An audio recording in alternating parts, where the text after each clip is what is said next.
Ladies and gentlemen, welcome to our video today. This is Skyman, the tallest man, Black Africa. 8 months down the line, William Samoei Ruto has turned out to be a dictator. His word is law.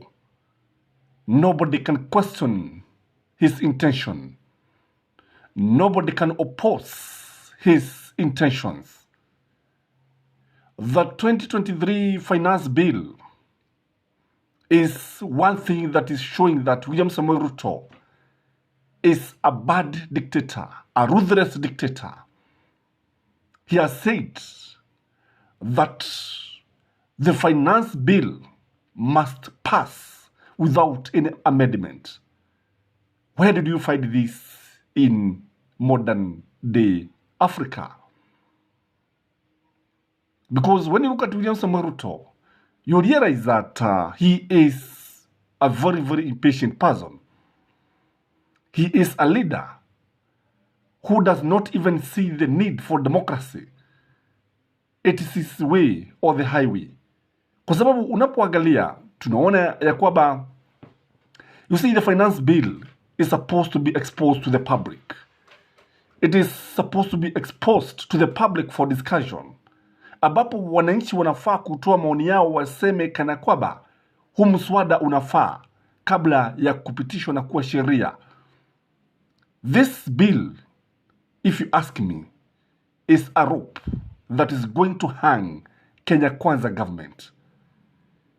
This finance bill can push the government out of power.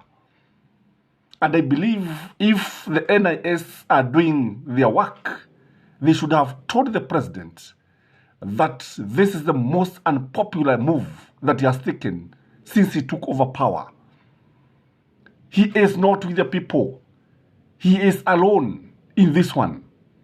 Indeed, even the people who voted for Kenya Kwanza are not in agreement with the 2023 finance bill. And the best thing for him is to withdraw the bill, or maybe do some amendments before it is passed. Lakini tumeona hata the majority chief whip wa Kenya Kwanza akijitanua kifua na kusema kwamba serikali haijawahi shindwa na haiwezi kashindwa katika bunge, lazima miswada yote ipitishwe. And we know for sure Kenya Kwanza is going to pass the financial bill. And when you look at William Samoei Ruto has managed to capture Parliament. What you have in Parliament are parliamentarians who are just there. They are parrots to sing the tune of William Samoei Ruto. Kasuku ambao hawana maneno yao, kasuku ambao hana vichwa vyao, the heads of what we call coconut tree. Kwa sababu ukiangalia utaona kwamba hakuna jambo lolote ambalo wanaweza kujiamulia. Hawana misimamo dhabiti. Hawezi kumwambia William Samoei Ruto, this is wrong. Indeed, if you ask me, the king is naked, but none of Kenya Kwanza people, leaders, parliamentarians, senators can dare to tell him this. They cannot tell him that this bill is very, very unpopular. Again, when you look at Parliament, we know that these guys are expected to pass the bill without any amendment. And again, Kenyans know very well, for those of you who study the economy of world countries, mtakubaliana na kwamba hakuna nchi ambayo imewahi kuendelea through taxing its workers. Show me in one country in the world that develops its economy by taxing its workers, by sucking the blood and sweat of the workers. Where on earth did you find a worker whose tax is higher than the take-home pay? Ni wapi uliona hivi? Kwa sababu tunaona 52% of the Kenyan employees' salary is going to the government, back to the government. Where did you find this? In this video, I want us to look at the consequences of the financial bill, if at all it will be passed. So before you do that, remember to like this video as we proceed. And what Kenyans should know and do is to look very keenly and listen to what the MPs are going to say in Parliament. And should a member of Parliament from your constituency, kama atauga mkono mswada huu, vote him out. And I can tell you, the current parliamentarians, if they'll be lucky enough to go back to Parliament, maybe only 10%. Kwa sababu kama tunavyoona umaarufu wao unazidi kudidimia kila uchao. Hii ni kutokana na one thing, they are people of double speak, master of double speak. Tena, because they have swallowed think and lying and everything from William Samuel Ruto, they have found themselves telling lies to Kenyans, telling lies to their voters, telling lies to their constituencies. Kwa hivyo kile ambacho unajua Waswahili wanasema samaki huoza kuanzia kichwani. Nazi moja harabu moja, nazi moja harabu ya nzima. Nazi moja ikioza katika gunia, nazi zote katika gunia zitaoza. This is where our members of parliament, senators are. Kwa sababu ya kumuunga mkono William Samuel Ruto, and William Samuel Ruto is known to give false promises, is known to give promise after promise after promise, and he doesn't fulfill any. Wabunge wetu wamejipata katika hali hii. So one of the consequences is that they'll be voted out, because what they are doing, they are adding another lie. They are hurting Kenyans, because you see, they were elected to defend the interests of their constituencies. But what they are doing now, by voting for the 2023 finance bill, they are going to vote against the members of their constituencies. And na kile ambacho wanafaa kufanya ni kuwauliza wale watu kutoka maeneo bunge fulani fulani waone vile ambavyo watu wanataka. Kwa sababu mimi ukiniuliza, because mimi niko mashinani, najua vizuri sana ya kwamba huu mswada ni mswada usio na umaarufu wote kutoka kwa wananchi. Hakuna wananchi ambao wanauga mkono. Wale watu ambao wanaweza labda kuuga mkono ni wachache sana. Again, the finance bill 2023 will make William Samoei Ruto the most unpopular president in Africa today. You know, he rode to power through populism. William Samoei Ruto is a populist president. And what we know, one of the reasons why he rode into power is because of his populist agenda. The hustlers, the bottom up. Nini? Tunauda serikali ya mama boga. Tunauda serikali ya mtu mkokoteni. Tunauda serikali na wavuvi. Tunauda serikali na watu wa mikokoteni. Watu wa kupagusa viatu. How do watauda baraza la mawaziri? All this was hot air. All these were lies. And now Kenyans have now come to understand William Samoei Ruto. And it is good that he became the president. When you look at it, every cloud has a silver lining. Because you see, yes, he became the president, but when he was the vice president, was the deputy president, a majority of Kenya Kwanza would tell Kenyans that the deputy president was the most intelligent politician in Africa. And they were saying he was going to outperform Uhuru Muigai Kenyatta and Kibaki. He was going to outperform Jimmy Carter, Abraham Lincoln, and Obama. That is what Kenya Kwanza were convincing Kenyans. But now, it has come to pass that William Samoei Ruto is highly overrated. William Samoei Ruto is not equal to the task. William Samoei Ruto has no clear plan for this country. It's guesswork. So you end up being very, very unpopular. The other thing is that the cost of living is going to become harder. It's going to be difficult.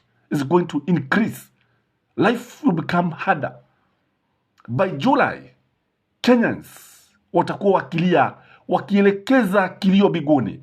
Watakuwa wanaitana biguni. Wakimulilia Mungu Muumba aje yeye mwenyewe na asitumane. Kwa sababu yale matatizo yatakuwa katika nchi yatakuwa matatizo makubwa sana. Kwa sababu when you look at the situation, we know very well that one of the consequences of the finance bill is the increase of fuel. Increase fuel and you increase the price of everything. Increase fuel and you increase kila kitu. Gharama ya stima, uga, nini, kila kitu. Because the cost of production will be very high. So what this means is that we are not yet out of the wood. Biblia itakuwa imewekwa chini kama alivyosema, lakini hakuna mazao ambayo tutajionea. That is the reality. Again, people will get low income.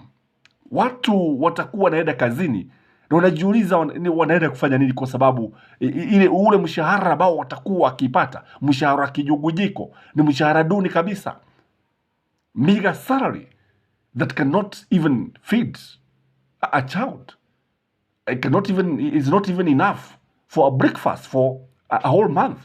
Kwa sababu kama serikali ndiye ambayo itakuwa wafanyikazi watakuwa wakifanyia serikali kazi, basi watakuwa kama watumwa. They will be like slaves instead of civil servants. The income will affect the cash flow in the economy. So what this means is that in the villages, in the rural areas, unajua wafanyikazi ndio ambao wanafanya wanasababisha pesa kupatikana katika sokoni, katika vijijini, katika vitongoji vyetu. Because for instance, you find teachers, you find civil servants, you find a price of the county governments, but now the income will be very little. The other thing is that the 3% house levy is a big con, if you ask me. Many people do not get these houses. Most of these houses will be owned by politicians. Most of these houses will be owned by sons and daughters of politicians. This is Kenya for you. Kenya is an animal farm where some people are more equal than others, yet we are all animals. Again, what we know is that it will take more than 100 years for somebody who is earning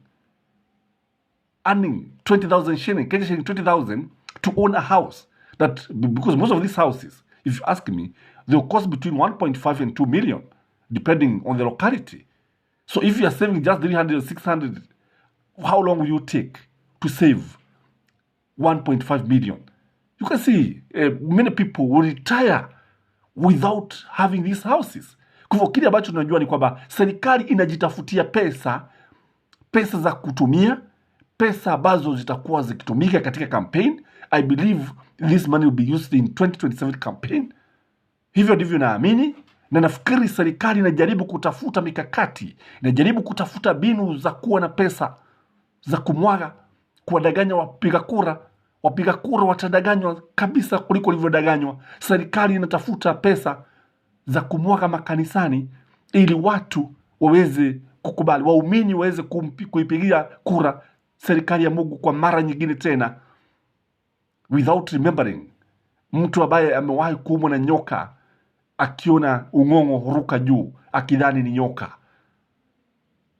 Sijui vile watu sijui kwa nini watu wanatumia muda mrefu kuelevuka.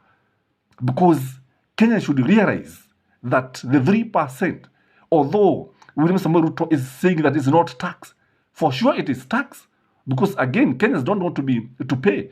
Why force them? Why dictate them? Again, many civil servants may end up going for early retirement. Kwa sababu, what is the need for working for so many years and the salary is shrinking every day? Why should the salary shrink? And the last time I understand, the civil servants and the teachers said their salaries increased was 7 years ago. And this is killing, if you ask me. The inflation is very high in this country. And now when you start taxing Kenyans, when you start taxing everybody, bila kujali, when you start taxing landlord, mercilessly, telling them that they must surrender the taxes immediately, within 24 hours after collecting rent, this means that the landlord have to be very brutal when dealing with the tenants. And the government is actually on the wrong trajectory, if you ask me. The government is facing the wrong direction. The government is not listening to mwananchi wa kawaida. The hustlers will suffer the most. Tulisema tangu mwanzoni, kama kuna watu ambao wataumizwa na serikali ya William Samoei Ruto, ni watu wa mama boga, ni nini, bottom, watu kama mama boga. Mtu wa mkokoteni ataumizwa mpaka atashindwa kuburura ule mkokoteni. Watakosa mpaka kula chakula, watazidi kukoda na kukodeana. Itabidi wengine waweke mawe ndani ya mfuko wasibebwe na upepo. This is the kind of government that you are having. So unless William Samoei Ruto go back to the drawing board and stop using people like David D, who are even insulting Kenyans, that in fact he was telling them that they should come with their finance bill, they should come with the alternative. That is an insult to Kenyans, and Kenyans don't deserve this. This is not what we expect from a government, because all power belongs to the people, and those who are in office work or through delegated powers, and people can always decide to exercise their powers directly. That time is coming soon, and very soon. This is your host, Gachie Skyman, the tallest man in Black Africa. Remember to like this video. Remember to share this video. Leave a comment. Let me know what you think about this Finance Bill 2023 as we wait for the drama that is going to unfold in Jabini as Raila Amolo Odinga and Azimio in general lock horns with Kenya Kwanza government. It can't be more interesting. Bye-bye.